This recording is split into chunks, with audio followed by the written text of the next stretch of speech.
Ya, assalamualaikum warahmatullahi wabarakatuh. Baiklah, di sini saya akan melanjutkan materi sistem informasi manajemen, yang mana kali ini pertemuan kali ini membahas mengenai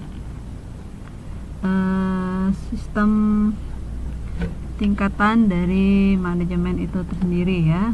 Nah, kita lihat di sini adalah tentang tingkat manajemen ya, yang mana tingkat manajemen itu terdiri dari top level manajemen, kemudian middle level manajemen, lower middle manajemen ya.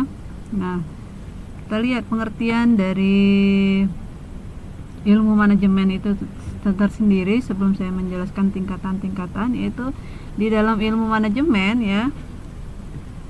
Ilmu ini sangat penting ya, yang harus kita pahami oleh siapa saja ya di dalam perusahaan ya, karena bisa diterapkan ya di dalam kesehari-harian, kemudian dan di tempat kerja juga, maupun di mana kita akan mengelola organisasi yang akan kita pilih ya.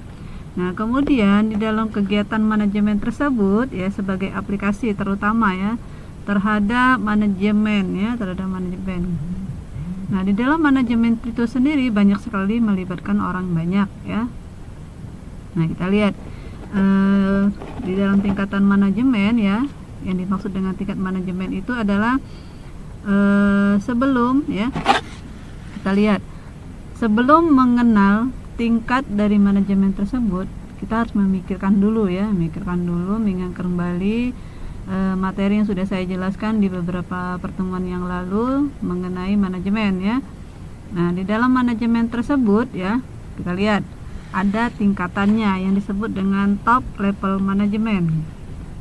Nah, apa sih top level manajemen itu ya di dalam tingkat manajemen ya, yang mana di dalam top manajemen yang sering kita sebut dengan manajemen puncak ya. Manajemen puncak tersebut merupakan level yang paling atas ya di dalam manajemen di kalangan petinggi ya, dimana sering berkecimpung di dalam kalangan petinggi dan eksekutif yang nantinya mereka akan bertugas untuk menjalankan manajemen tersebut ya. Nah, di dalam manajemen puncak tersebut terdiri dari orang-orang yang memiliki keterampilan mengenai konsep, baik seperti pimpinan ya. Kemudian secara keseluruhan ya, di dalam tim kerja yang sangat baik itu adalah seorang pimpinan. Tanpa seorang pimpinan, manajemen itu tidak akan bisa dilakukan ya. Sehingga keterampilan di dalam top manajemen ini harus dimiliki seorang pimpinan. Kemudian di dalam middle manajemen juga ya, dalam level middle level manajemen. Nah, apa itu yang maksud dengan middle ya? Middle itu adalah manajemen ya yang bertugas sebagai penghubung ya, sebagai penghubung antara manajemen puncak dengan manajemen lini atau yang paling bawah ya, sering kita sebut lower level manajemen ya. Kita lihat di situ ada jabatan ya. Jabatan di dalam manajemen menengah itu seperti kepala pengawas, kemudian kepala departemen ya. Kemudian ada yang sering dengan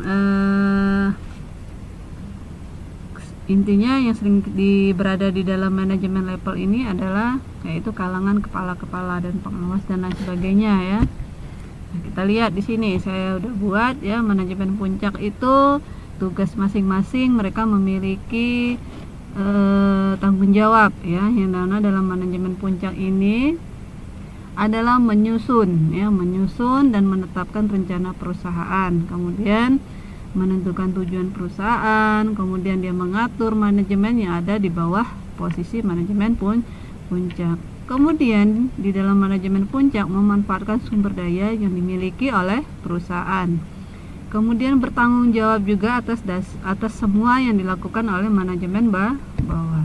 Kita lihat di sini manajemen puncak tugasnya adalah menjalankan perintah ya, kebijakan rencana yang telah disusun oleh manajemen puncak ya.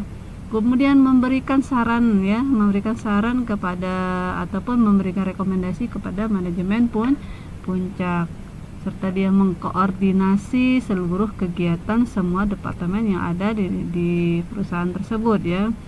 Kemudian dia memiliki komunikasi yang baik ya dengan manajemen puncak, kemudian memiliki komunikasi yang baik pada tingkat yang paling rendah.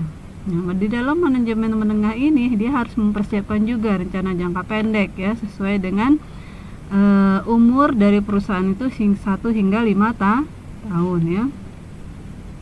Nah, dia juga bertanggung jawab secara langsung ya kepada dewan direksi dan CEO perusahaan. Kita lihat di dalam manajemen lini ya. Di dalam manajemen ini ya, lini ini artinya posisi level manajemen yang paling bawah ya.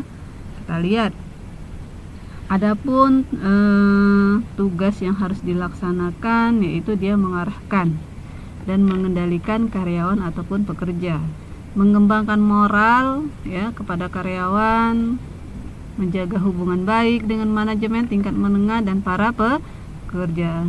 Nah, dalam manajemen lini ini dia menginformasi keputusan yang telah diambil oleh pihak manajemen ya,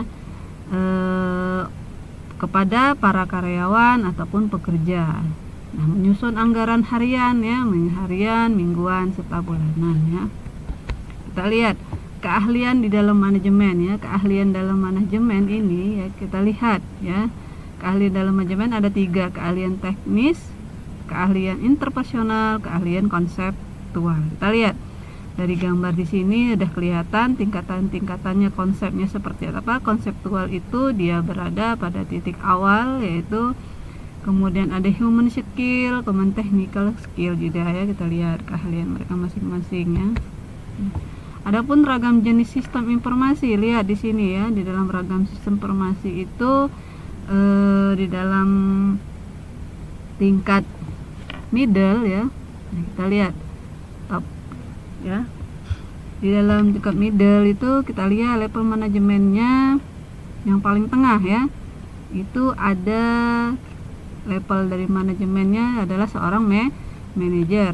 Kemudian pada top paling atas yaitu dia melakukan strategi ya, strategi. Kemudian kita lihat lagi pada paling bawah itu seperti sales, marketing, manufacturer produk, finance, account, dan human resource. Itu adalah termasuk dalam tingkatan operasional manager ya. Kita lihat operasional level system, di mana sistem itu mendukung kegiatan-kegiatan operasional ya, yang bekerja melacak dari kegiatan transaksi organisasi, seperti mereka bekerja menempatkan seperti kegiatan pesanan pembelian. Kita lihat. Nah, di dalam manajemen level system ya, pada level ini adalah dia melayani pemantauan ya, pemantauan pengendalian keputusan, kegiatan administrasi tingkat manajer menengah. Kita lihat. Adapun strategi level ya, strategi level itu adalah ataupun yang sering posisinya adalah pada top manajemen. Nah, di sini seorang manajer dia harus mampu menentukan isu-isu strategis ya, kemudian kecenderungan akan terjadi dalam jangka panjang ya, baik itu dari pihak internal perusahaan maupun dari eksternal. Kita lihat kegiatan-kegiatan strategi pada umumnya yaitu selalu ada hubungannya dengan situasi dan kondisi secara signifikan ya. Oke ya, itulah materi yang terakhir yang saya jelaskan pada slide terakhir ya. Apabila dalam penjelasan slide saya ini ada kekurangan, saya mohon maaf. Akhir kata saya tutup. Wabillahi taufiq wa hidayah. Wassalamualaikum warahmatullahi wabarakatuh.